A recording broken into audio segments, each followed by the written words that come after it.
नमस्कार दोस्तों, Byju's government exam prep channel में आप सभी का स्वागत है।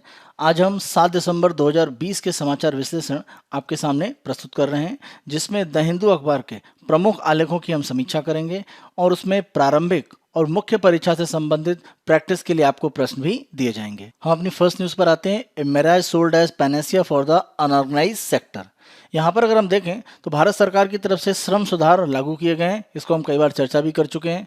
भारत में जो 29 अलग अलग श्रम कानून थे, उनके स्थान पर 4 श्रम संहिताओं को लाया गया है। तो इस आर्टिकल के माध्यम से ये कहा जा रहा है कि भारत में ये जो श्रम सुधार किए गए हैं, इससे भारत में व्यापार करने की सुगमता है, ये जरूर बढ़ेगी, लेकिन इसका प्रभाव रोजगार करने की जो स्थिति है उस पर बहुत बड़ा नहीं पड़ने वाला है। जो स्थितियां पहले थी वो अभी भी बनी रहेंगी। और इससे माना यह जा रहा है जो अनऑर्गेनाइज सेक्टर है, यानी असंगठित क्षेत्र, जो एक तरह से सबसे ज़्यादा यहाँ पर कह सकते हैं समस्याओं से ग्रसित है, उसके लिए बहुत ज़्यादा कोई महत्वपूर्ण सुधार इसमें नहीं हुए हैं। तो कहीं ना कहीं रोजगार की स्थिति में बड़े परिवर्तन नहीं आएंगे, लेकिन व्यापार करने की सुगमता जरूर बढ़ेगी।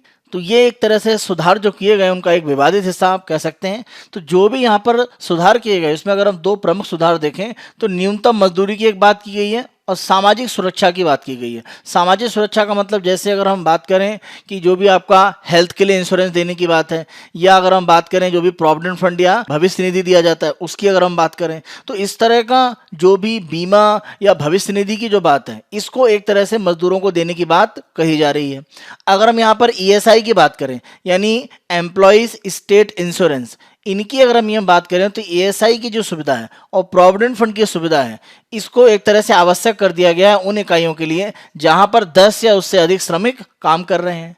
और माना यह जा रहा है कि यह व्यवस्था करने से भारत में लगभग 20% जो रोजगार करने वाले श्रमिक हैं उनको सुरक्षा जरूर मिलेगी, लेकिन 80% जो श्रमिक हैं जो असंगठित क्षेत्र में, वो अभी भी इस योजना से बाहर हैं। यानी बहुत से ऐसे रोजगार हैं जहां पर 10 से कम या एकल रूप में काम किया जाता है। जैसे अगर हम सामान्य श्रमिक की बात करें, जैसे मान लीजिए जो घरों में काम कर रहे हैं, मान लीजिए अखबार बांटने के लिए जो भी वेंडर जा रहा है, तो ये सब क्या है, इनको एक तरह से इसका लाभ नहीं मिलेगा। ये असंगठित क्षेत्र का हिस्सा है और ये हमारे श्रमिकों का 80% भाग बनाता है। तो जो भी एक तरह से एक ईएसआई के जो भी अस्पताल है उनकी जो सुविधाएं देने की बात की जा रही है या प्रोविडेंट फंड की बात की जा रही है, तो 80% जो अभी भी श्रमिक है वो उसके दायरे से बाहर है। तो पूर्ण रूप से जो कहा जा रहा है जो रोजगार की स्थिति पहले थी वो अभी भी है, उसमें कोई बड़ा परिवर्तन नहीं आया, क्योंकि 80% को अभी भी आपने लाभ के दायरे में नहीं लाया है। केवल 20% है जो इसके लाभ के दायरे में आएंगे। अगर हम ईएसआई की सुविधाओं की बात करें तो ईएसआई की सुविधाएं हैं वो बहुत अच्छे स्तर पर नहीं मानी जाती हैं। अगर हम वर्तमान आंकड़ा देखें तो 1 लाख व्यक्तियों पर 6 डॉक्टर की व्यवस्था है, जबकि WHO कहता है कि 1 लाख व्यक्तियों पर 100 डॉक्टर की व्यवस्था होनी चाहिए। तो ये स्थिति आप कह सकते हैं काफ़ी नीचे है। तो किस तरह से जो सरकार के द्वारा सामाजिक सुरक्षा का दायरा बढ़ाया गया है, तो ईएसआई में जो श्रमिक एनरोल्ड हैं उनकी संख्या बढ़ेगी, क्योंकि वर्तमान में अगर हम 2019 का आंकड़ा देखें तो श्रमिकों की संख्या लगभग 3.6 करोड़ है। और माना जा रहा है कि नई श्रम संहिता के बाद से जो श्रमिकों की संख्या बढ़ेगी ईएसआई के लिए, उसमें श्रमिकों की संख्या हो जाएगी 10 करोड़। तो जब 3.6 करोड़ श्रमिक हैं और 6 डॉक्टर प्रति 1 लाख पर हैं, तो अगर 10 करोड़ हो जाएंगे श्रमिक तो ये स्थिति और खराब होगी। तो ईएसआई की जो सुविधाएं हैं उनका बड़े पैमाने पर उसमें सुधार करने की आवश्यकता थी, तो वो अभी सरकार को एक तरह से भविष्य में करना पड़ेगा। इसी के साथ साथ आप देखें कि जब हम बात करते हैं ईज ऑफ डूइंग बिजनेस, यानी व्यापार करने की जो सुगमता है, उसमें एक तरह से जरूर कुछ सुधार होगा, क्योंकि जो व्यापार करने वाली कंपनी है और कंपनी में काम करने वाले जो कर्मचारी हैं उनके द्वारा मिलकर एक योगदान किया जाता है ईएसआई में, जिसके माध्यम से उनको सुविधाएं दी जाती हैं बीमा की। तो जो कंपनी और कर्मी हैं उनके द्वारा जो योगदान किया जाता है, ये पहले 6.5% हुआ करता था। इसको सरकार ने जुलाई 2019 में घटाकर कर दिया 4%। यानी ईएसआई में जो पैसा जा रहा है कंपनी और कर्मचारियों का सम्मिलित रूप में, उसमें आपने कमी की है। तो पहले से ही जो श्रमिक हैं उनकी संख्या आप बढ़ाने जा रहे हैं और ईएसआई को जो पैसा देना है उसकी संख्या आप घटा रहे हैं। तो कम पैसा कर रहे हैं और श्रमिकों की संख्या बढ़ा रहे हैं, तो ये विरोधाभासी एक तरह से है। तो कहीं ना कहीं जो सुविधाएं हैं उनमें उच्च स्तर आ पाएगा ऐसा बिल्कुल नहीं दिखता है। तो वर्तमान में जो स्थिति है वो और खराब हो सकती है अगर श्रमिकों को ईएसआई में जो लाभ मिलता है उसकी अगर हम बात करें। ईएसआई की जो भी सुविधाएं हैं उनमें बड़ा अंतर दिखाई पड़ता है। जो औद्योगिक प्रमुख राज्य जैसे महाराष्ट्र की बात करें या अगर हम बात करें कर्नाटक की, तो इन सब राज्यों में ईएसआई की जो स्थिति है वो काफ़ी अच्छी मानी जाती है। जैसे अगर हम कर्नाटक और तमिलनाडु की स्थिति देखें तो ईएसआई के जो कवरेज है वो पूरी जनसंख्या का 20% है। लेकिन अगर हम यही स्थिति बिहार में देखें तो मात्र कितनी है, 0.7%। तो ईएसआई का जो कवरेज है वो एक तरह से यूनिवर्सल सार्वभौमिक नहीं है भारत में। तो इस समस्या को सरकार को एक तरह से देखने की आवश्यकता थी। अगर ये समस्या को दूर किया जाता तो जो सामाजिक सुरक्षा का विस्तार करने की बात है वो सकारात्मक रूप में प्रभाव डालती, लेकिन ऐसा नहीं किया गया, इसीलिए इसका सकारात्मक प्रभाव नहीं दिखेगा और जो रोजगार करने वालों की स्थिति है उसमें कोई बहुत बड़ा परिवर्तन नहीं आने वाला है। इसी के साथ साथ देखें कि सरकार के द्वारा सामाजिक सुरक्षा का जो दायरा बढ़ाने की बात की जा रही है नई संहिता के माध्यम से, तो जो पुराने एक तरह से वेलफेयर या श्रमिकों को लाभ देने की योजनाएं हैं उनको एक तरह से बंद किया गया है, उसमें शामिल कर दिया गया है। जैसे अगर हम बीड़ी कर्मचारियों की बात करें, जो बीड़ी श्रमिक हैं, तो बीड़ी वर्कर्स वेलफेयर बोर्ड काम करता है और इसके द्वारा लगभग 5 लाख जो बीड़ी कर्मी हैं जो घरों से काम करते हैं उनको एक तरह से सुविधाएं दी जाती हैं और इसका लाभ कुछ राज्यों में बड़े पैमाने पर बीड़ी कर्मचारियों को होता है। अब इसके बंद होने के बाद इन कर्मचारियों के लिए लाभ की स्थिति कैसी रहेगी, इसके बारे में सरकार की तरफ से कोई बयान नहीं है।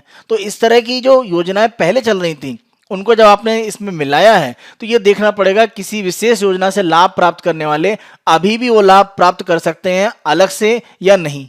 तो योजना में सभी को शामिल कर दिया गया है। तो श्रम सुधार के लिए एक तरह से जो कानून है श्रम के उनकी संख्या जरूर घटाई गई है, लेकिन ऐसा ना हो कि इन संख्या को घटाने से लाभ की स्थिति ज़्यादा ना हो और व्यापार करने की सुगमता व्यापारियों को जरूर हो जाए। क्योंकि सरकार ने एक बड़ा उद्देश्य रखा था कि भारत की विश्व में जो व्यापार करने की जो सुगमता रैंकिंग है उसे हमें बढ़ाना है और हमने तेजी से इसमें सुधार भी किया अगर हम पिछले 2-3 साल की रैंकिंग देखें।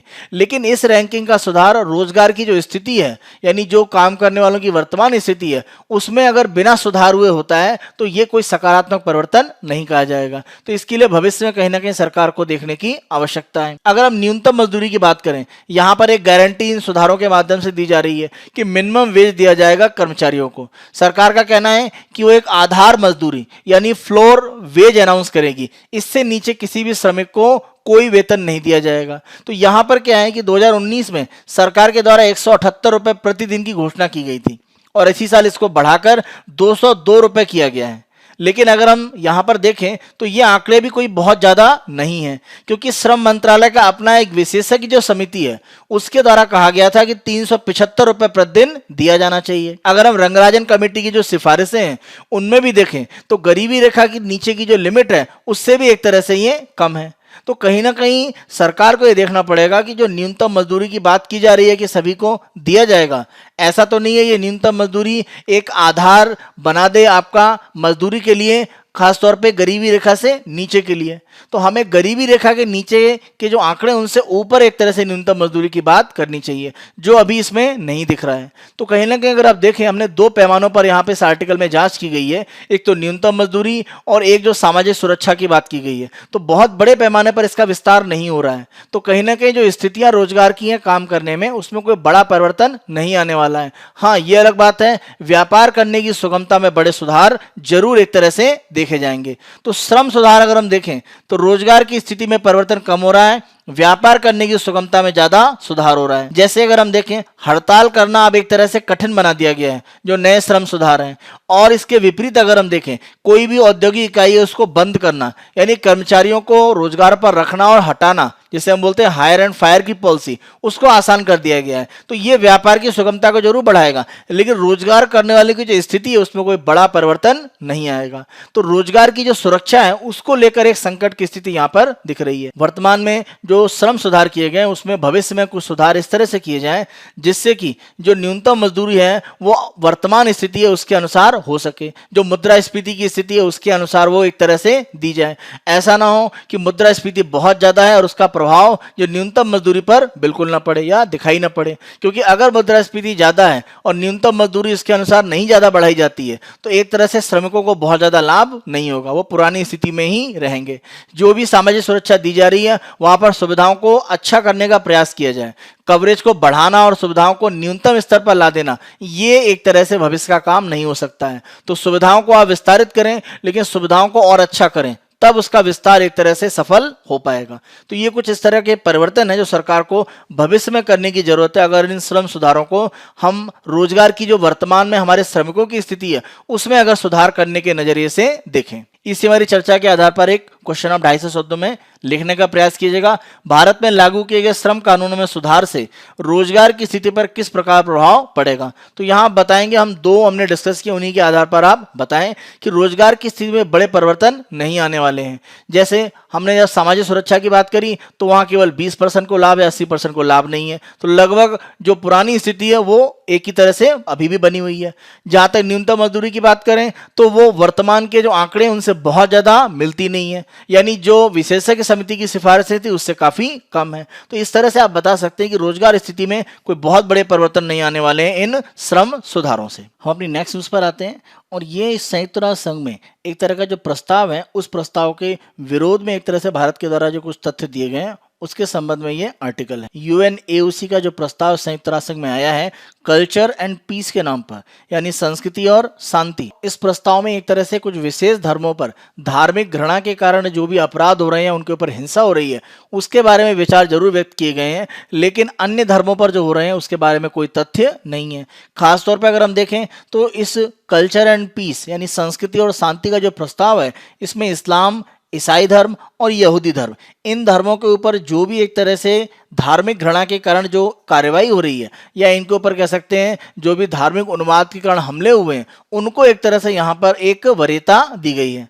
भारत का ये कहना है कि इन धर्मों के अलावा अन्य जो धर्म है उनके ऊपर भी जो एक तरह से हमले हुए हैं उनको भी यहाँ पर शामिल किया जाना चाहिए। जैसे हिंदू धर्म के ऊपर बौद्ध या सिख धर्म की बात करें तो उनके ऊपर भी चाहे आतंकी हमले हों या अन्य तरीके से अलग अलग देशों में इस तरह की जो हिंसाएं उनके खिलाफ हुई हैं उनको भी संयुक्त राष्ट्र संघ के इस प्रस्ताव में शामिल किया जाना चाहिए। खासतौर पर अगर हम देखें तो पाकिस्तान, अफगानिस्तान और बांग्लादेश, इन देशों में हिंदू, बौद्ध और सिख जो धर्म है उनके ऊपर अलग अलग तरह के जो अत्याचार हैं वो होते रहे हैं। तो इनके बारे में किसी भी तरह का बयान संयुक्त राष्ट्र संघ का ये जो सभ्यताओं का गठजोड़ है यूएनएओसी उसके प्रस्ताव में नहीं है। तो भारत ने इसी सेलेक्टिव यानी चुनी हुई जो बातें हैं उनके ऊपर अपने प्रस्ताव को लाने का संयुक्त राष्ट्र संघ का जो प्रयास है उसको एक तरह से क्रिटिसाइज किया, उसकी आलोचना की है।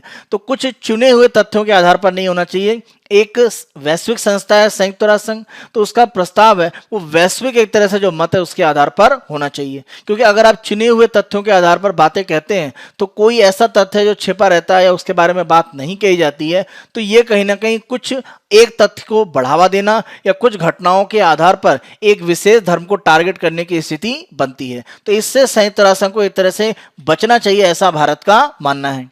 संयुक्त राष्ट्र संघ के द्वारा देखें तो करतारपुर कॉरिडोर जब भारत और पाकिस्तान के बीच में शुरू किया गया तो उसकी उन्होंने प्रशंसा करी थी और कहा था कि दोनों देशों के बीच में संबंधों को सुधारने में एक महत्वपूर्ण कड़ी है। लेकिन एक दूसरा तथ्य अगर हम देखें तो पाकिस्तान में जो भी सिख धार्मिक स्थल हैं, गुरुद्वारे या अन्य जो प्रमुख स्थल हैं, उन पर सरकार अपना नियंत्रण बढ़ा रही है। इसका संयुक्त राष्ट्र संघ की जो प्रस्ताव है उसमें किसी भी तरह का विरोध नहीं किया गया, न इसके बारे में कोई चर्चा की गई। किसी एक विशेष धर्म के खिलाफ घटनाओं को शामिल करना और विशेष धर्म के खिलाफ घटनाओं को शामिल न करना ये दिखाता है कि संयुक्त राष्ट्र संघ का ये जो प्रस्ताव है ये पूर्वाग्रह से ग्रसित है। तो इससे संयुक्त राष्ट्र संघ को बचने की आवश्यकता है। खासतौर पर अगर हम दक्षिण एशिया की बात करें तो दक्षिण एशिया में पाकिस्तान को हम कह सकते हैं धार्मिक घृणा के प्रमुख केंद्र के रूप में माना जाता है। तो जब तक वहां पर धार्मिक जो भी विवाद हैं उनके संबंध में कोई भी कठोर कार्रवाई करने के लिए पाकिस्तान पर दबाव नहीं पड़ेगा, इस तरह की घटनाएं एक तरह से दक्षिण एशिया में होती रहेंगी। पाकिस्तान के द्वारा जम्मू कश्मीर की अगर हम बात करें, उसी के साथ साथ हम बात करें पंजाब में, तो वहां पर सीमा पार आतंकवाद को प्रमुख रूप से बढ़ावा दिया जा रहा है। और ये कहीं ना कहीं एक रूप में अगर हम देखें तो एक धार्मिक घृणा का ही एक रूप है जो पाकिस्तान के द्वारा आगे बढ़ाया जा रहा है। क्योंकि विशेष धर्म को एक तरह से लक्ष्य बनाकर पाकिस्तान सरकार के कई बार इस तरह से बयान आए हैं। तो इनके ऊपर संयुक्त राष्ट्र संघ की तरफ से कोई भी प्रस्ताव नहीं है, न प्रस्ताव में कोई बात कही गई है। तो ये कहने के कुछ तथ्यों को सेलेक्ट करना और उसके आधार पर प्रस्ताव पारित करने की घटना बनती है, जिसका भारत के द्वारा विरोध किया जा रहा है। अगर हम यूएनएओसी की बात करें, United Nations Alliance of Civilizations, यानी संयुक्त राष्ट्र सभ्यताओं का गठजोड़ या सभ्यताओं का गठबंधन, तो ये जो 2005 में बनाया गया था, तो उद्देश्य इसके क्या थे? इसके दो प्रमुख उद्देश्य रखे गए थे। पहला कि समाज और संस्कृति यानी सोसाइटी और जो कल्चर है उनके बीच में जो ध्रुवीकरण या पोलराइजेशन हो रहा है उसको रोकने के लिए ये संस्था काम करेगी। तो जब हम ध्रुवीकरण की बात करते हैं यानी किसी विशेष धर्म के जो तथ्य हैं उनको मजबूत करना और किसी विशेष धर्म को टारगेट करना, तो ये एक तरह से ध्रुवीकरण करने की घटना है या एक धर्म को दूसरे धर्म के विरुद्ध खड़ा कर देना। तो इसके लिए एक तरह से प्रस्ताव था कि ये जो संस्था बनाई गई है 2005 में उसके द्वारा कार्य किया जाएगा और जो भी अलग अलग अंतर हैं विभिन्न प्रकार के समाज और संस्कृतियों के बीच में, धर्मों के बीच में, उस अंतर को कम करना। यानी अंतर कम करने का मतलब यह है कि सभी धर्म आपस में एक दूसरे का सम्मान करें। तो ये स्थिति लाने के लिए इसको बनाया गया था। लेकिन जिस तरह का प्रस्ताव इसने पारित किया है, माना जा रहा है कि जो यहाँ पर ध्रुवीकरण है उसको वो बढ़ावा देने जैसी स्थिति है और अंतर कम करने की जगह अंतर को ये बढ़ाने का काम कर रहा है। तो कहीं ना कहीं इससे बचने की आवश्यकता है इस संगठन को। 2005 में गठित हुआ था तो उद्देश्य था सभ्यताओं के बीच में गठबंधन, नामी है देखिए, अलायंस ऑफ सिविलाइजेशंस, और इसके द्वारा एक तरह से सभ्यताओं का जो टकराव यानी क्लासेस ऑफ सिविलाइजेशंस, इसको बढ़ावा दिया जा रहा है। यानी एक विशेष कुछ धर्म है उनके बारे में अगर किसी भी तरह का धार्मिक उन्माद होता है या धार्मिक हिंसा होती है तो वो बताया जा रहा है, लेकिन अन्य धर्मों के बारे में इस तरह के तथ्य सामने नहीं लाए जा रहे हैं। तो सभी धर्मों को एक तरह से लेकर अगर यहाँ चलेगा संयुक्त राष्ट्र संघ का ये संगठन, तो कहीं ना कहीं सभ्यता का जो टकराव है उसको एक तरह से जो स्थिति है उससे रोका जा सकता है और सभ्यताओं के बीच में जो गठजोड़ है उसको मजबूत किया जा सकता है। जब हम सभ्यताओं के गठजोड़ की बात करते हैं तो हमें धार्मिक घृणा को वैश्विक स्तर पर समाप्त करने की आवश्यकता है। कुछ विशेष धर्मों के खिलाफ ही अगर धार्मिक हिंसा को एक लक्ष्य बनाएंगे तो ये कहीं ना कहीं उद्देश्य को पूरा नहीं करेगा। ये तथ्य बिल्कुल सही है संयुक्त राष्ट्र संघ का कि जिन 3 विशेष धर्मों की बात की गई, इस्लाम, ईसाई धर्म या हम यहूदी धर्म की बात करें, तो उनके खिलाफ धार्मिक हिंसा की घटनाएं काफी बड़े पैमाने पर विश्व में होती हैं। लेकिन अन्य धर्मों के खिलाफ भी हैं, उसको भी कहीं ना कहीं हाईलाइट करने की आवश्यकता है, जिससे कि किसी भी प्रकार की धार्मिक घृणा से प्रेरित कोई हिंसा है उसको पूर्ण रूप से रोका जा सके। भारत के द्वारा संयुक्त राष्ट्र संघ का ये जो प्रस्ताव है इसको एक तरह से कहीं ना कहीं कटघरे में लाया गया है और इसके खिलाफ एक तरह से विरोध व्यक्त किया गया है। तो भारत को ये विरोध व्यक्त करते समय ध्यान रखना पड़ेगा कि हमारे यहाँ जो स्थितियां उस पर भी सरकार अपनी पैनी नजर बनाकर रखे। खासतौर पर अगर हम नागरिकता कानून की बात करें, नागरिकता कानून के माध्यम से एक विशेष धर्म को नागरिकता से वंचित करने का जो प्रयास है, इसके जो आरोप लगते हैं, इससे कहीं ना कहीं सरकार को इस कानून से अलग करना पड़ेगा कि इस तरह की कोई बात नहीं है। तो ऐसे जो तथ्य हैं जो कहीं ना कहीं संयुक्त राष्ट्र संघ के द्वारा भी कहे गए हैं उनको कहीं ना कहीं हमें दूर करने की आवश्यकता है, जो भी हमारा नागरिकता कानून है। उसी के साथ साथ अगर हम देखें तो अलग अलग राज्यों में अंतर धार्मिक यानी अलग अलग धर्मों के बीच में, जैसे हिंदू और मुस्लिम के बीच में हम देखें या हिंदू ईसाइयों के बीच में देखें, तो अलग अलग धर्मों के बीच में जो विवाह हैं उनको रोकने के लिए एक तरह से राज्यों में कुछ कानून बन रहे हैं या प्रयास किए जा रहे हैं। तो अगर इस तरह से होता है तो धार्मिक जो सद्भाव है वो कहीं ना कहीं बिगड़ता है। तो हमें इस पर भी एक तरह से विचार करने की आवश्यकता है। या जो धर्मांतरण है उसके खिलाफ आप देखें तो उत्तर प्रदेश राज्य में कानून आया है और कुछ घटनाएं अगर हम पिछले हफ्ते में ही देखें तो कई जो विभिन्न धर्मों के लोगों के बीच में जो विवाह हो रहे हैं उनको एक तरह से रोकने के प्रयास हुए हैं। तो ये कहीं ना कहीं भारत की जो धार्मिक एक तरह से सहिष्णुता की स्थिति है उसको कहीं ना कहीं कमजोर करता है। तो अगर हम संयुक्त राष्ट्र संघ के कुछ बयानों का विरोध करते हैं तो हमें देखना पड़ेगा कि हमारे यहाँ भी जो स्थिति हमारे संविधान के द्वारा दी गई है उसको हम बनाकर रखें। हमारा संविधान एक तरह से बात करता है धर्म निरपेक्षता की, हमारा संविधान बात करता है सभी धर्मों को बराबर अधिकार देने की, तो वो हमें एक तरह से यहाँ पर प्रदान करने की आवश्यकता है। क्योंकि ध्यान रखें भारत की जो पूरी व्यवस्था है, पूरा हमारा जो लोकतंत्र है वो हमारे संवैधानिक मूल्य यानी जो धर्मनिरपेक्षता के साथ जुड़ा हुआ है उससे संबंधित है, और साथ साथ बहुलवाद यानी हम सिर्फ किसी एक जो मेजॉरिटी या जो बहुसंख्यक धर्म है उससे नहीं, हम अल्पसंख्यक या बहुत कम संख्या में भी अगर कोई धार्मिक समुदाय है उसको भी साथ में लेकर चलने की बात करते हैं। तो सभी धर्मों के लिए हम यहाँ पर एक बराबर रास्ता बनाते हैं कि वो अपना विकास कर सकें। संविधान में जो भी हमें व्यवस्थाएं दी गई हैं वो धार्मिक एक तरह से स्वतंत्रता देता है और धार्मिक एक तरह से जो भी बंटवारा हो सकता है उसको रोकने का प्रयास करता है, और धार्मिक एकता को बढ़ाने के लिए और साथ साथ सभी धर्मों को अधिकार देता है कि वो अपना विकास कर सकें। तो ये स्थिति सरकार को भारत में और मजबूत करने की आवश्यकता है। और बहुलवाद को बढ़ावा देना या अगर विभिन्न धर्मों के बीच में विवाह या अन्य तरह की जो भी घटनाएं हैं उनको एक तरह से समर्थन देना, लेकिन अगर कोई बलपूर्वक किया जा रहा है विभिन्न धर्मों के बीच में तो इसको जरूर रोकने का प्रस्ताव एक हो सकता है। लेकिन जहां पर सहमति है उसको रोकने का अगर प्रयास होगा तो ये भारत का जो धर्मनिरपेक्ष एक ढांचा है उसको कहीं ना कहीं चोट पहुंचाएगा। तो इसको सरकार को दूर करने की एक आवश्यकता है, क्योंकि जब हम एक बड़े मंच पर धार्मिक घृणा के बारे में कहते हैं कि कुछ विशेष धर्मों पर ही टारगेट किया जा रहा है, कुछ विशेष धर्मों के खिलाफ जो धार्मिक घृणा हो रही है उसको नहीं बताया जा रहा है, तो हमें अपने आप ही एक तरह से जो स्थितियां हैं उनको मजबूत करने की आवश्यकता जरूर है। हमारे इसी डिस्कशन के आधार पर आप मेंस का क्वेश्चन लिखिएगा। भारत द्वारा संयुक्त राष्ट्र संघ के द्वारा कुछ चुने हुए धार्मिक हिंसा के मामलों पर अपने विचार देना तथा अन्य मुद्दों पर शांत रहने के खिलाफ व्यक्त बयान हमारे संवैधानिक मूल्यों तथा बहुलवादी सिद्धांतों से संचालित है। तो आप बता सकते हैं हमारे संविधान में जो धर्मनिरपेक्षता और सभी धर्मों को बराबर अधिकार दिए गए हैं कि वो अपने जो भी धार्मिक मूल्य उसका पालन कर सकते हैं, और बहुलवादी यानी अलग अलग धर्म, अलग अलग समुदाय, अलग अलग पंथ को हम एक तरह से मान्यता देते हैं। तो इसी के आधार पर हमने एक तरह से संयुक्त राष्ट्र संघ में जो प्रस्ताव है उसका विरोध किया है कि विशेष धर्मों के बारे में तो कहा जा रहा है कि धार्मिक घृणा हो रही है उनके खिलाफ, लेकिन अन्य के खिलाफ हो रही है तो वो संयुक्त राष्ट्र संघ नहीं बता रहा है। तो हम धर्म के रूप में अलग अलग जो बंटवारा है या विभाजन उसको स्वीकार नहीं करते हैं। हम सभी धर्मों को बराबर अधिकार देने की बात करते हैं, वो बहुसंख्यक हो या अल्पसंख्यक। इस आधार पर अपने प्रश्न को आप लिखने का प्रयास कीजिएगा। हम अपनी नेक्स्ट न्यूज पर आते हैं। ट्रू फिजिकल रेस्पॉन्सिबिलिटी इकोनॉमी से आपका संबंधित पेज नंबर 7 पर जीएस पेपर 3 में नेशनल स्टैटिस्टिकल ऑफिस की तरफ से आंकड़े जो सामने आए हैं उसके अनुसार भारत में जो अर्थव्यवस्था है उसमें जो गिरावट है, अगर हम पहली तिमाही की बात करें, पहली तिमाही मतलब अप्रैल मई जून, तो ये जो पहली तिमाही थी हमारी जो वित्तीय वर्ष चल रहा है यानी 20 से 21, उसमें 23.9% था। और जो दूसरी तिमाही थी यानी जो दूसरी हमारी तिमाही का पार्ट था यानी आपका जुलाई अगस्त सितंबर, तो यहाँ पर 7.5% का, यानी अप्रैल मई जून में 23.9 और जुलाई अगस्त सितंबर में 7.5% की एक तरह से कमी रही। तो हम कह सकते हैं पहली तिमाही की तुलना में दूसरी तिमाही में समस्याएं थोड़ी ज़्यादा नहीं रही, लेकिन अभी भी अर्थव्यवस्था में गिरावट आ रही है अगर हम पिछले वर्ष की तुलना में देखें। और ध्यान रखें ये जो आपका गिरावट का पार्ट है, तो ये जो पहली तिमाही है तो ये लॉकडाउन की स्थिति थी, और दूसरी तिमाही में देखें तो लॉकडाउन को कुछ हद तक रिलीज किया गया था, खोला गया था, तो इसीलिए गिरावट में कुछ कमी आई है। लेकिन आर्टिकल के माध्यम से यह कहा गया कि अगर सरकार अपने व्यय को बढ़ाए रखती या बनाए रखती उतने स्तर पर जितना वो कर रही थी, तो अर्थव्यवस्था में ये जो गिरावट है इसको और रोका जा सकता था। तो जो सार्वजनिक क्षेत्र की जो व्यय होता है वो कहीं ना कहीं अर्थव्यवस्था में एक कह सकते हैं एक शॉक एब्जॉर्बर की तरह काम करता है जब भी इस तरह की अर्थव्यवस्था में उत्पादन में बड़ी गिरावट आती है। लेकिन भारत में ऐसी स्थिति नहीं आ पाई।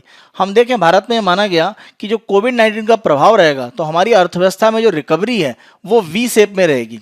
देखिए वी शेप का मतलब कि अर्थव्यवस्था में अचानक बहुत तेजी से कमी आना, जैसा लॉकडाउन के समय हुआ, और फिर अचानक स्प्रिंग करके यानी तेजी से अर्थव्यवस्था में उत्पादन और मांग और जो आपूर्ति है उसका बढ़ जाना और अर्थव्यवस्था का वापस पटरी पर आ जाना, तो ये वी शेप कहलाता है। तो कभी कभी होता है कि जैसे नाइक कंपनी का जो एक तरह का लोगो होता है, एक जो टिक का निशान होता है, तो उसकी तरह से ग्रोथ होती है, यानी बहुत तेजी से नीचे आना और फिर धीरे धीरे ग्रेजुअल, अचानक नहीं, जैसे यहाँ पर बहुत तेजी से बढ़ गया, यहाँ पर ग्रेजुअल धीरे धीरे एक तरह से अर्थव्यवस्था का बढ़ना। तो टिक शेप में भी अर्थव्यवस्था हो सकती है, या कभी कभी डब्ल्यू शेप में रहता है, यानी दो बार एक तरह से शॉक आ सकते हैं। यहाँ पर देखिए अर्थव्यवस्था में बहुत तेजी से गिरावट आई, फिर बढ़ी और फिर एक दूसरा शॉक आया, फिर से अर्थव्यवस्था गिरी और फिर वृद्धि हुई। तो डब्ल्यू शेप में भी हो सकता है। भारत में माना गया कि जो रिकवरी हमारी वो वी शेप में होगी। काफी अर्थशास्त्रियों के द्वारा ये एक तरह का बयान दिया गया।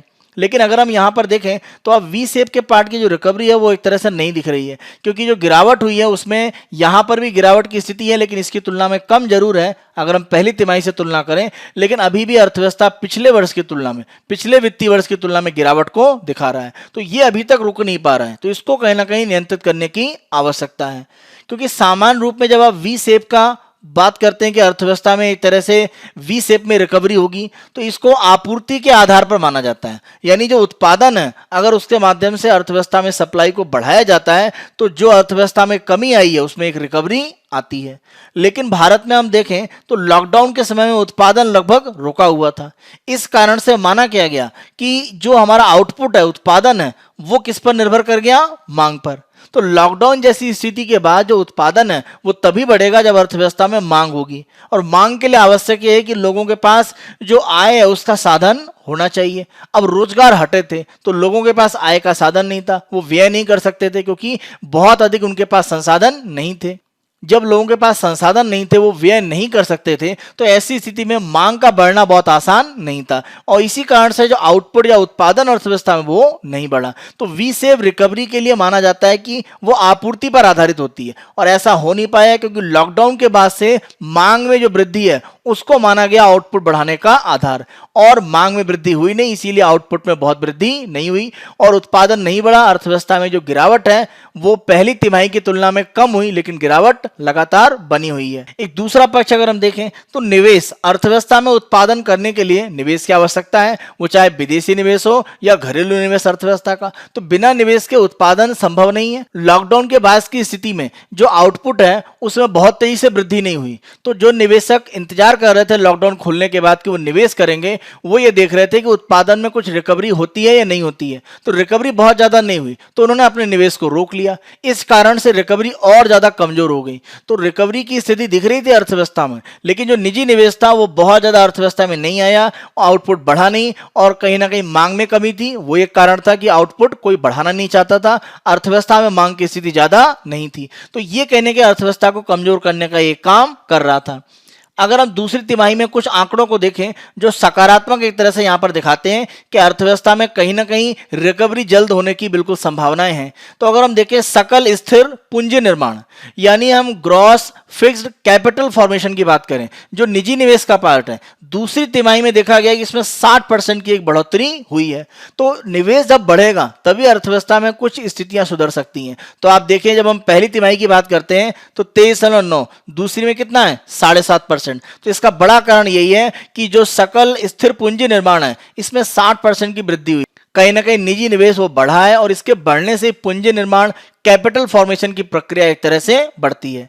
इसी के साथ साथ अगर हम निर्यात की बात करें और साथ साथ निजी अंतिम खपत व्यय, यानी जो निर्यात की स्थिति उसमें कुछ वृद्धि हुई है और निजी अंतिम खपत व्यय यानी निजी क्षेत्र यानी हम और आपके द्वारा जो भी व्यय किया जाता है उसमें कुछ वृद्धि हुई है। तो ये दो आंकड़े तो बढ़ते हुए दूसरी तिमाही में दिख रहे हैं और ये अर्थव्यवस्था को सकारात्मक रूप देंगे अगर हम तीसरी तिमाही की बात करें।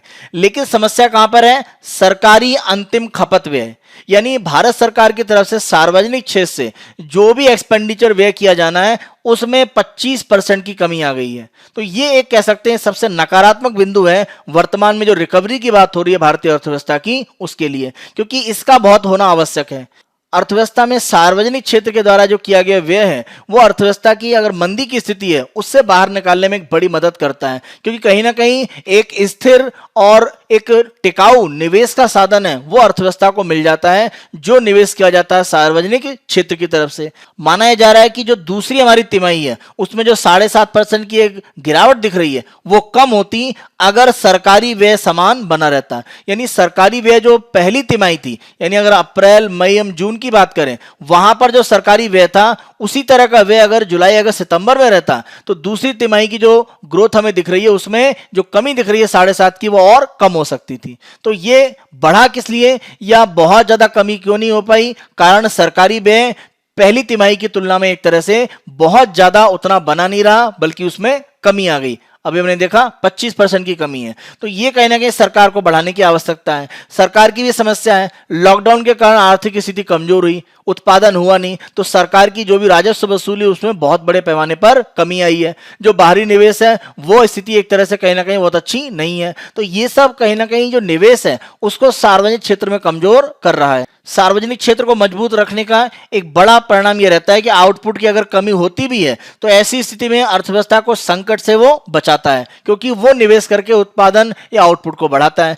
भारत में इसके विपरीत हुआ है, जो सार्वजनिक व्यय उसमें कमी आई है और इसी का असर है कि आउटपुट में बहुत वृद्धि नहीं हुई और अर्थव्यवस्था में दूसरी तिमाही में भी गिरावट बनी हुई है। जो गिरावट है अर्थव्यवस्था में उसको रोकने का सबसे एक प्रमुख साधन है सार्वजनिक व्यय को बढ़ाना। सरकार को कोशिश यह करनी होगी कि आने वाले समय में जो सार्वजनिक व्यय है उसको जितने स्तर पर है उतना रखना या बढ़ाने का प्रयास करना पड़ेगा और इसके लिए सरकार को अलग अलग माध्यम, अलग अलग जो स्रोत है उनका उपयोग करना चाहिए, क्योंकि जब तक सार्वजनिक व्यय नहीं बढ़ेगा अर्थव्यवस्था की जो रिकवरी है वो आसान नहीं है। क्योंकि निजी एक तरह से जो खपत के लिए व्यय हो रहा है वो बढ़ा है, निर्यात की स्थिति भी सकारात्मक दिख रही है, जो निजी पूंजी निर्माण है वो भी सकारात्मक रूप में बढ़ता हुआ दिख रहा है। तो एक कह सकते हैं समस्या सार्वजनिक व्यय के रूप में आ रही है, उसको अगर कहीं सरकार एड्रेस करने में सफल हो जाती है या इसको बढ़ा सकती है तो कहीं ना कहीं स्थितियां नियंत्रित में होने की संभावनाएं तीसरी तिमाही में दिख रही हैं। नेक्स्ट उस पर हम आते हैं पेज नंबर 6 पर। ये इकोनॉमी के पार्ट से जीएस पेपर थर्ड में है, टेनवस टेक। इस आर्टिकल के माध्यम से मौद्रिक नीति समिति यानी मॉनेटरी पॉलिसी कमेटी,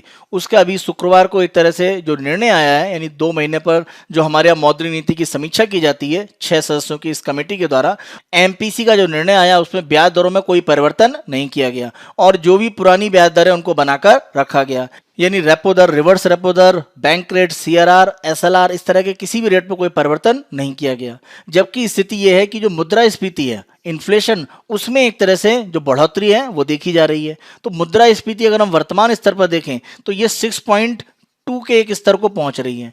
जबकि आरबीआई की अगर हम बात करें या एमपीसी को देखें तो लक्ष्य भारत सरकार ने कह दिया है कि जो मुद्रास्फीति है उसको 2 से 6% के बीच में रखना है और औसत अगर 4% पर, तो ये 6 के ऊपर वर्तमान में चली गई है।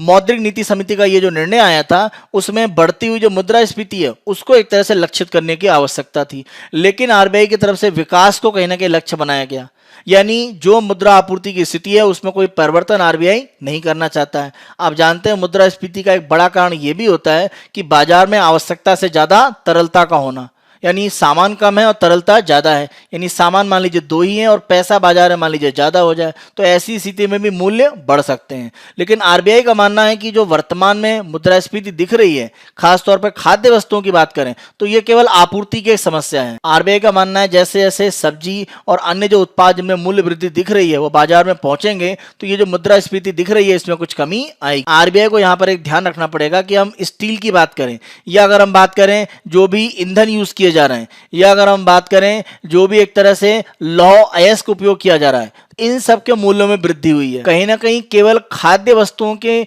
बढ़ने के कारण मूल्य मुद्रास्फीति बढ़ी हुई है ऐसा नहीं है, अन्य वस्तुओं के मूल्य भी बढ़ रहे हैं। तो कहीं ना कहीं एमपीसी को उसको भी देखने की आवश्यकता है, लेकिन एमपीसी के द्वारा विकास को एक प्राथमिकता दी गई तो तरलता की स्थिति में कोई परिवर्तन नहीं करने का निर्णय लिया गया, क्योंकि मुद्रास्फीति की स्थिति को नियंत्रित करने का एक तरीका यह है कि अर्थव्यवस्था में जो तरलता जा रही है उसको रोकने का प्रयास किया जाए, ब्याज दरों को बढ़ाया जाए। तो ऐसा कोई प्रयास यहां पर नहीं किया गया है और विकास दर को एक तरह से बढ़ाना या विकास दर की स्थिति को मजबूत करना यह एमपीसी का लक्ष्य है। जबकि एमपीसी का जो प्राइमरी एक तरह से काम है वो मुद्रास्फीति को नियंत्रित करना एक तरह से रखा गया है। तो कहीं ना कहीं उस प्राइमरी काम से एमपीसी थोड़ा सा भटका हुआ दिख रहा है अपनी इस नीति की जो घोषणा की गई है बीते शुक्रवार को। 2020-21 की अगर हम बात करें तो सेंट्रल बैंक यानी आरबीआई के द्वारा घोषणा ही की गई कि हमारी जो अर्थव्यवस्था है उसमें केवल 7.5% की एक तरह से कमी होगी, जबकि इसके पहले अगर हम देखें तो आरबीआई की तरफ से अनुमान लगाया गया था 9.5%,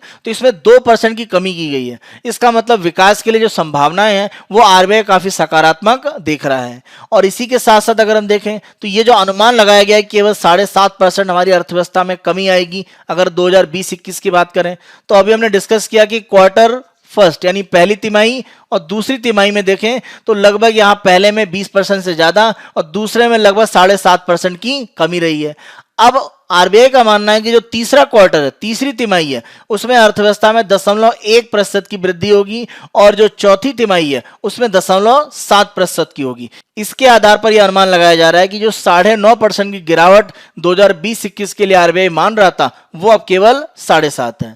तो कहीं ना कहीं विकास को लेकर आरबीआई और एमपीसी काफी सकारात्मक दिख रहे हैं, लेकिन वर्तमान में जो भी एक तरह से सरकारी निवेश कम हुआ है या सरकार के द्वारा उतना व्यय नहीं किया जा रहा है, इन तथ्यों को भी ध्यान रखने की आवश्यकता है। रिकवरी जरूर एक तरह से कुछ संभावनाएं दिख रही हैं, लेकिन अभी भी पूर्ण रूप से रिकवरी की स्थिति नहीं है। तो कहीं ना कहीं अगर मुद्रास्फीति बढ़ती है, मूल्य तेजी से बढ़ते हैं, तो ये कह सकते हैं एक बड़ा संकट हो सकता है। तो इससे बचने के लिए कहीं ना कहीं मुद्रास्फीति पर भी एमपीसी और आरबीआई को ध्यान रखने की आवश्यकता है। विकास को प्राथमिकता दें, ये एक आवश्यक तथ्य है वर्तमान में, लेकिन मुद्रास्फीति को नियंत्रित करना ये एमपीसी का एक मेन मैंडेट है जो उसको काम दिया गया है। तो उस पर भी कहीं ना कहीं उनका जो ध्यान है वो रहना चाहिए। ऐसा ना हो कि मुद्रास्फीति का जो लक्ष्य है उसकी तुलना में वो काफी ज्यादा हो जाए, उसको नियंत्रित करना संभव ना हो पाए। नेक्स्ट न्यूज पर हम आते हैं और ये पेज नंबर 7 के पार्ट पर इसे गवर्नेंस जीएस पेपर 2 से आप जोड़ सकते हैं। एक्सेल द डार्कनेस, यहाँ पर हम देखें तो प्रेस काउंसिल ऑफ इंडिया इसके द्वारा एक सलाह जारी की गई, एक एडवाइजरी जारी की गई है और इस एडवाइजरी के माध्यम से ये कहा गया है कि भारत सरकार के बहुत सारी जो संस्थाएं हैं उनके द्वारा ये शिकायत की गई है कि भारत में जो विभिन्न अखबार हैं उनके द्वारा विदेशी सामग्री का जो प्रकाशन है वो बिना किसी जांच के किया जा रहा है। यानी भारतीय अखबारों में मान लीजिए कि जैसे एसोसिएटेड प्रेस की अगर हम बात करें एपी, या अगर हम एएफपी की बात करें, या इतर तास कोई भी हम विदेशी एजेंसी ले लें, या मान लीजिए बीबीसी की बात करें, वहाँ का कोई भी कंटेंट है उसको सीधे भारतीय अखबारों में भी एक तरह से छापा जा रहा है।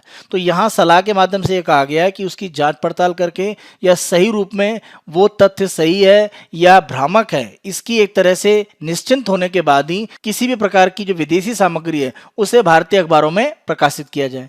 अब यहाँ पर समस्या ये है कि जब इस तरह का कोई भी सलाह जारी होती है तो ये कहीं ना कहीं जो प्रेस की स्वतंत्रता है उसके ऊपर एक तरह से एक कह सकते हैं बाधा के रूप में इसे माना जाता है। इस सलाह के माध्यम से अनिगमित जो विदेशी सामग्री है उसके ऊपर एक तरह से कहा गया है कि जांच की जाए, उसके बाद उसे प्रकाशित किया जाए। जहां तक प्रकाशक की बात करें तो यहां पर यह भी कहा गया है कि अगर ऐसी कोई विदेशी सामग्री प्रकाशित होती है और इसको माना जाता है कि भारत सरकार इसको एक तरह से देश विरोधी या किसी अन्य रूप में उसे गलत मानती है, तो इसके लिए जो प्रकाशक है पूर्ण रूप से उत्तरदायी है। विदेशी संस्था जहां से आप न्यूज को ले रहे हैं उसको उत्तरदायी नहीं माना जाएगा। तो कहीं ना कहीं भारतीय जो अखबार है उनके ऊपर एक कह सकते हैं कि एक प्रतिबंध जैसी स्थिति यहां पर दिख रही है। जबकि प्रेस काउंसिल ऑफ इंडिया को जब गठन किया गया 1966 में 1965 के एक्ट के द्वारा, तो एक तरह से उद्देश्य ये था कि पत्रकारिता में जो नैतिकता है, एथिकल वैल्यूज है, उनको बनाकर रखा जाए और साथ साथ जो प्रेस की स्वतंत्रता है उसको मजबूत किया जाए। तो वर्तमान में ये जो सलाह है कहीं ना कहीं प्रेस की जो स्वतंत्रता है उसके ऊपर एक बाधा के रूप में देखा जा रहा है। आप ध्यान रखें कि प्रेस काउंसिल ऑफ इंडिया को आपातकाल जब भारत में लागू था उस स्थिति में 1 जनवरी 1976 को बंद कर दिया गया था और आगे चलकर 1978 के एक्ट के द्वारा 1979 में इसको पुनः स्थापित किया गया था। तो आपातकाल के समय में हम सभी जानते हैं प्रेस की स्वतंत्रता पूर्ण रूप से लगभग बाधित थी। तो उस स्थिति में एक तरह से प्रेस काउंसिल ऑफ इंडिया को बंद किया गया और दोबारा जब गठन किया गया तो कहीं ना कहीं प्रेस की स्वतंत्रता ये प्रमुख रूप से इस परिषद का काम है कि इसको स्थापित करे। तो ये जो सलाह है ये कहीं ना कहीं इसके विरोध में एक तरह से दिखती है। तो जब हम इस तरह की सलाह देते हैं तो ये स्वतंत्रता में बाधा को बताता है। अब सूचना जब एकत्र करने की बात है, कोई भी अखबार है वो हर प्रकार की सूचना को अपने खुद के संवाददाता या पत्रकारों के माध्यम से इकट्ठा कर पाए ऐसा जरूरी नहीं है, क्योंकि अगर कोई अखबार ऐसा करेगा तो उसकी जो व्यय है वो बहुत बढ़ जाएगा, क्योंकि सूचना एकत्र करना ये अपने आप में काफी एक्सपेंसिव, महंगा माना जाता है। इसीलिए बहुत सारी जो संस्थाएं हैं वो अलग अलग देश की संस्थाओं से एक तरह से समझौता करके रखती हैं, जिससे वो सूचनाओं को एक तरह से आपस में साझा करती हैं। भारत की बहुत सारी सूचनाएं जो विदेशी अखबारों को चाहिए और विदेशों की बहुत सारी सूचना जो भारतीय अखबारों को चाहिए, तो ये आपसी सहयोग के माध्यम से संचालित किया जाता है। तो सूचनाओं का जो एकत्रीकरण है उसमें अगर जांच की जाए, कोई भी अगर मान लीजिए ऐसी सूचना, मान लीजिए हम बीबीसी से ही लेते हैं, अगर हम उसकी जांच करें तो जांच करने के लिए अलग से एक पत्रकार उस पर लगाना पड़ेगा। तो बात वही होगी कि अगर हम सूचना स्वयं एकत्रित करें या उसकी जांच करें, तो इससे अपने खर्चे को कम करने के लिए और सूचनाओं को बड़ी संख्या में एकत्रित करने के लिए अखबार सामान्यतः इस तरह से बाहरी देश की जो संस्थाएं हैं उनके माध्यम से सूचनाओं का आदान प्रदान करते हैं। तो इसे सकारात्मक रूप में आगे बढ़ाने की आवश्यकता है। इसीलिए जो सलाह दिया गया है कि सभी प्रकार की न्यूज की जांच की जाए, ये इतना आसान नहीं है और जो आपसी समझौते हैं वो इस तरह से न्यूज शेयरिंग को कहीं ना कहीं अलाउड करते हैं। ये जो सलाह दी गई है, इस सलाह के माध्यम से अगर सकारात्मक रूप में देखा जाए तो अगर कोई ऐसी न्यूज है जो गलत है या भ्रामक है या देश विरोधी है, उसको अगर रोकने के लिए या उसकी जांच करने के लिए कहा जाता है तो ये तथ्य कहीं ना कहीं सही है। लेकिन अगर पूर्ण रूप से एक प्रतिबंध लगाने की बात है कि जो अखबार है बाहरी देशों की जो भी न्यूज है उसको सीधे यहाँ पर सामग्री प्रकाशित ना करें, तो ये बहुत सटीक नहीं है, क्योंकि इससे प्रेस की स्वतंत्रता है वो बाधित होती है। और ध्यान रखें कि जो अर्थपूर्ण नियंत्रण है वो सरकार जरूर स्थापित कर सकती है। जैसे हमने बात करी कि कोई फेक न्यूज गलत तो नहीं है, भ्रामक है या देश के विरोध में कोई ऐसी न्यूज तो नहीं है, उसको प्रकाशित न किया जाए। इन्हें रोकने के लिए अगर सरकार कोई नियम बनाती है, किसी भी तरह की व्यवस्था करती है तो उसका जरूर स्वागत किया जाएगा। लेकिन पूर्ण रूप से विदेशी सामग्री को प्रकाशित नहीं करना, इस तरह का जो प्रतिबंध है वो बहुत सटीक नहीं है और ये प्रेस की स्वतंत्रता यानी वाक और अभिव्यक्ति की जो स्वतंत्रता है जो संविधान देता है उसको तो एक तरह से बाधित करता ही है। उसी के साथ साथ नागरिकों को जो अधिकार है कि उन्हें सही सूचनाएं पहुंचाई जाए उसको भी एक तरह से बाधित करता है। तो इन दोनों अधिकारों के संरक्षण के लिए अगर विदेशी सामग्री की भी आवश्यकता है तो उसका भी उपयोग करने की अनुमति होनी चाहिए। उस पर अर्थपूर्ण नियंत्रण करने के लिए सरकार एक तंत्र जरूर बना सकती है भविष्य में। आगे हम अपनी प्रीलिम्स की कुछ न्यूज देखें तो पेज नंबर 4 पर अगर हम देखें तो एलिफेंट कॉरिडोर की बात की गई है। यहां पर अगर हम देखें तो जो नेशनल ग्रीन ट्राइब्यूनल है, राष्ट्रीय हरित अधिकरण, उसके द्वारा उड़ीसा सरकार को एक तरह से आदेश दिया गया है कि 14 जो एक तरह से हाथियों के लिए गलियारे हैं उनको बनाया जाए और उनको सही रूप में एक तरह से कार्यान्वित किया जाए। देखिए जब हम एलिफेंट कॉरिडोर की बात करते हैं तो इसका बेसिकली यूज ये है कि एक ऐसा मान लीजिए जंगल का क्षेत्र है, एक दूसरा ये जंगल का क्षेत्र है, तो इनके बीच में आने जाने के लिए कुछ इलाकों का हाथियों के द्वारा उपयोग किया जाता है। इन क्षेत्रों में कहीं कहीं जनसंख्या बसी हुई है या कहीं कहीं खेती की जाती है, इससे हाथियों और मनुष्यों के बीच में टकराव बहुत ज्यादा होता रहता है और ये एक बड़ी समस्या देखी जाती है हाथियों के जब संरक्षण की बात करते हैं। तो इसीलिए भारत में एलिफेंट कॉरिडोर, हाथियों के लिए गलियारे बनाने की एक तरह से बात की गई। इन्हीं हाथियों के गलियारों के संबंध में हम देखें तो एक क्वेश्चन यहां पर प्री का ले रहे हैं, हाथी गलियारों की स्थापना का प्राथमिक उद्देश्य क्या है? तो अभी हमने जैसे बात करी तो यहां पर आंसर क्या है? बी, एक रिजर्व से दूसरे रिजर्व में हाथियों के तनाव मुक्त प्रवास के लिए एक तरह से इनका उपयोग किया जाता है। अगर हम बात करें हाथी गलियारों की, हाथियों के लिए इस तरह के गलियारे 100 से ज्यादा बनाने का प्रयास किया जा रहा है भारत में, जिससे हाथियों का संरक्षण किया जा सके। नेक्स्ट न्यूज को हम देखें तो ये हम्पी के संबंध में है। यहां पर जो भी प्रमुख एक तरह से प्राचीन स्थल हैं उनको संरक्षित करने के लिए बैरिकेड लगाना और लोगों के द्वारा उनको टच ना किया जाए, इस तरह के एक तरह से आदेश यहां पर जारी किए गए हैं। भारतीय पुरातत्व सर्वेक्षण के द्वारा इस तरह के आदेश जारी किए गए हैं जिससे कि इस तरह के जो प्राचीन स्थल है उनको पूर्ण रूप से संरक्षित किया जा सके। तो यहां पर हम हम्पी के संबंध में आपको प्री का क्वेश्चन दे रहे हैं, निम्न कथनों पर विचार करें। हम्पी विजयनगर साम्राज्य से संबंधित प्रमुख स्थल है जो कृष्णा नदी के तट पर स्थित है। ध्यान रखें कृष्णा की सहायक तुंगभद्रा उसके एक तरह से तट पर है, कृष्णा नदी पर नहीं, तुंगभद्रा नदी के किनारे हम्पी शहर स्थित है जो विजयनगर साम्राज्य में एक तरह से राजधानी भी था और प्रमुख एक तरह से वहां पर आकर्षण का केंद्र भी माना जाता है। अगर हम विजयनगर साम्राज्य के अवशेष वर्तमान में देखें तो पहला पॉइंट यहां पर गलत है। दूसरा, हम्पी यूनेस्को के सांस्कृतिक विश्व विरासत स्थलों की सूची में शामिल है, सही स्टेटमेंट है। तीसरा, हम्पी में विरूपाक्ष मंदिर भगवान शिव की समर्पित एक प्रमुख स्थल है। तो यहाँ पर लॉर्ड शिवा, भगवान शिव का ये मंदिर है विरूपाक्ष, यानी भगवान शिव का एक रूप विरूपाक्ष के रूप में है जो यहाँ पर एक तरह से इस मंदिर में स्थापित है। तो 2 और 3 सही है, आंसर है आपका बी। नेक्स्ट उस पर देखें तो navy wants to join IAF in jet shopping. यहां पर एक तरह से अगर हम नौसेना की बात करें, भारतीय नौसेना के द्वारा एयरक्राफ्ट कैरियर यानी एक तरह से विमान वाहक पोत संचालित किए जाते हैं। जैसे यहां पर आप देखें तो आईएनएस विक्रमादित्य की इमेज है, तो इन पर जो भी लड़ाकू विमान संचालित किए जाते हैं उनको लेकर और नौसेना के द्वारा जो निगरानी करने के लिए जहाज यूज किए जाते हैं उनको लेकर जैसा भारतीय वायुसेना के द्वारा खरीदारी की जाती है उसके लिए नेवी भी एक तरह से प्रयास करना चाहती है। तो हम अगर देखें तो वर्तमान में जो आईएनएस विक्रमादित्य है इस पर मिग 29 के ऑपरेट करता है अगर इस विमान वाहक पोत की हम बात करें। एयरक्राफ्ट कैरियर के संबंध में हम प्री का क्वेश्चन देखते हैं, असत्य मिलान को चुने, यानी हमको असत्य यहाँ पर जो मैचिंग है उसको बताना है। आईएनएस विक्रांत, इसके सामने एचएमएस हरमेस ब्रिटिश। तो देखिए एचएमएस हरमेस ब्रिटिश है, लेकिन ध्यान रखिए आईएनएस विक्रांत जो भारत का पहला एक तरह से विमान वाहक पोत था, इसको हमने ब्रिटेन से लिया था और ये अगर हम देखें तो इसने काम किया था 1961 से लेकर 1997 तक और ये भारत का पहला एक तरह से था। तो आईएनएस विक्रांत जब एक तरह से अगर हम बात करें तो आईएनएस विक्रांत का जो नाम है वो परिवर्तित किया गया क्योंकि जो लिया गया था ब्रिटिश वो था एचएमएस हरकुलिस, यानी गलत है। तो एचएमएस हरकुलिस जो ब्रिटिश एक तरह से विमान वाहक पोत था उसका नाम बदल करके किया गया था आईएनएस विक्रांत। और दूसरा हम देखें आईएनएस विराट, ये भी हमने एक तरह से क्या ब्रिटेन से लिया और इसका पुराना नाम होता था एचएमएस हरमेस। ध्यान रखें ये दोनों उल्टे मिले हुए हैं। तो आईएनएस विराट एक तरह से एचएमएस हरमेस के नाम परिवर्तित करके आईएनएस विराट किया गया था। आईएनएस विराट की अगर हम बात करें तो इसने 1987 से लेकर 2016 तक एक तरह से अपनी सेवाएं दी हैं। आईएनएस विक्रमादित्य की बात करें तो ये रूस से हमने लिया था और नाम था जब रूस में ये संचालित होता था एडमिरल गोर्शकोव। भारत में शामिल होने के बाद इसका नाम कर दिया गया आईएनएस विक्रमादित्य। ध्यान रखिए 2013 से भारतीय नौसेना में है। और इसी के साथ साथ देखें आईएनएस विक्रांत जो हमारा पहला था उसी के नाम पर भारत अपना पहला खुद का बना हुआ एयरक्राफ्ट कैरियर बना रहा है आईएनएस विक्रांत। और इसके बाद एक और बनाएगा INS विशाल। तो विक्रांत की अगर हम बात करें तो अगले साल ही शामिल हो जाएगा, जो भारत में स्वयं बनाया गया है और ये कोचीन शिपयार्ड में बनाया जा रहा है।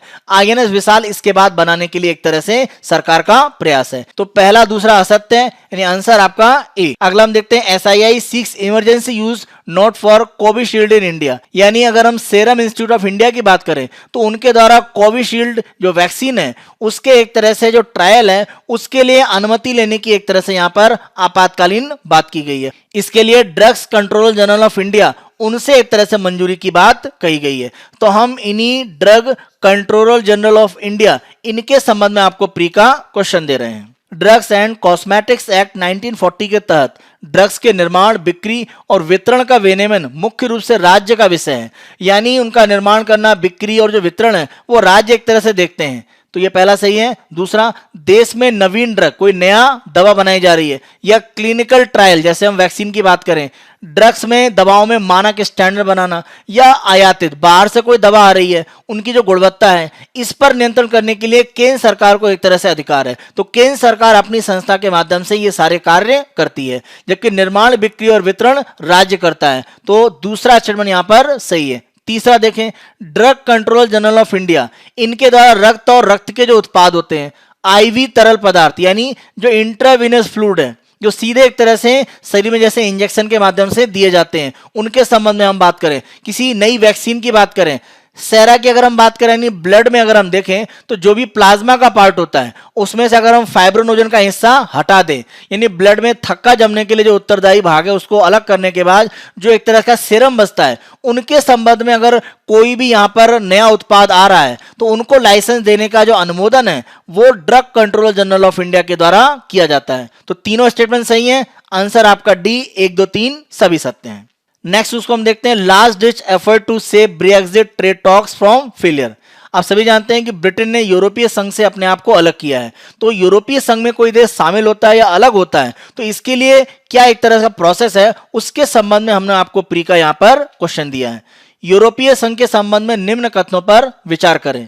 यूरोपीय संघ पर संधि ट्रीटी ऑन यूरोपियन यूनियन के अनुच्छेद 50, जिसे 1 दिसंबर 2009 को लिस्बन की संधि के द्वारा अधिनियमित किया गया, पहली बार यूरोपीय संघ से स्वेच्छा से सदस्यता वापस लेने के लिए सदस्य राज्य के लिए एक प्रक्रिया प्रारंभ की गई। तो ध्यान रखें, ये जो ट्रीटी ऑन यूरोपियन यूनियन है इसका जो 50वां अनुच्छेद है और जिसे 1 दिसंबर 2009 की लिस्बन संधि के द्वारा लागू किया गया, एक तरह से प्रस्ताव पहली बार लाया गया कि यूरोपीय संघ से अगर स्वेच्छा से कोई देश अलग होना चाहता है तो प्रक्रिया क्या है। तो आपको ध्यान रखना है आर्टिकल 50।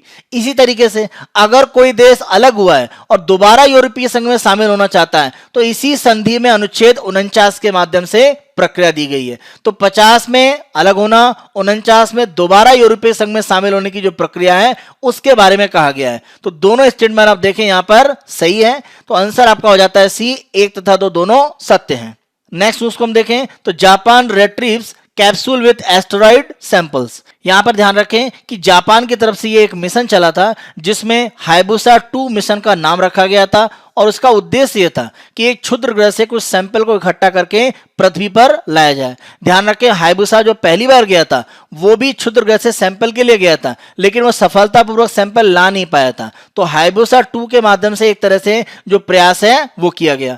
और यहां पर आप देखें कि जो सैंपल है वो क्षुद्र ग्रह के अंदर से, यानी एक तरह से क्षुद्र ग्रह को तोड़कर उसके अंदर का जो भाग है उसमें से सैंपल निकाला गया है। तो एक ब्लास्ट के माध्यम से जो वहां पर एक तरह से कंकड़ पत्थर बाहर निकले वो इकट्ठा करके सैंपल में लाया गया है पृथ्वी पर वापस। और ये इसी 6 दिसंबर के पार्ट पर ऑस्ट्रेलिया में ये कैप्सूल गिरा है जिसको जापान ने अब रिकवर कर लिया है। तो हाइबुसा 2 जो प्रोजेक्ट है जापान का, उसके संबंध में हम प्री का आपको क्वेश्चन दे रहे हैं।